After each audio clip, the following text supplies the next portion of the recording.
எடுத்து பிட்டு புசியுங்கள்னு கொடுங்க. அந்த ரத்தத்தை எடுத்து இது ரத்தத்தினாலாகிய புதிய உடன்படிக்கைன்னு கொடுங்க. இதை புசியுங்கள், இதை பருகுங்கள்.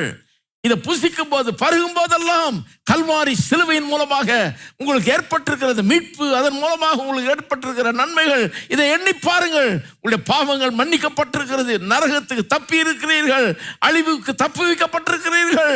உங்களுக்கு சரீர சுகமும் பலனும் ஆரோக்கியம் கூட தெய்வீக சுகம் அங்கிருந்து உண்டாகிறது. அவருடைய தழும்புகளால் நீங்கள் குணமானீர்கள் என்பதை மறுபடியும் எண்ணி பாருங்கள்.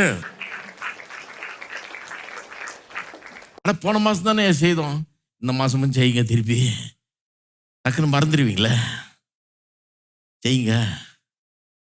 வருஷத்துக்கு 12 தடவை செய்யணும். பார்த்த 52 தடவை செஞ்சாலும் செய்யலாம், தப்பு கிடையாது.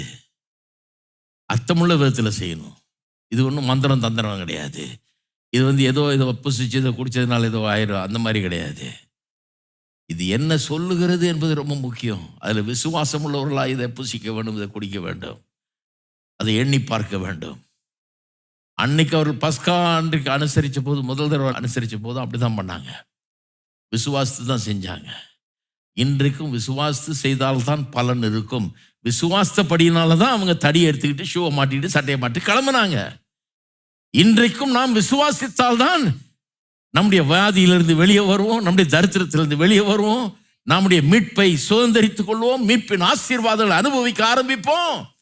விசுவாசிக்கணும், இல்லைன்னா அங்கேயே தான் உட்கார்ந்துட்டு இருப்போம். ஆட்டுக்குட்டியை கொண்டு ரத்தத்தை பூசிட்டு மாம்சத்தை தின்னுட்டு அங்கேயே படுத்திருந்தாங்கன்னா என்ன ஆகுறது? அடுத்த நாள் வேலைக்கு போக வேண்டியதுதான், திருப்பியும் அடி உத. விசுவாசப்படினால்தான் அங்கிருந்து கிளம்புனாங்க.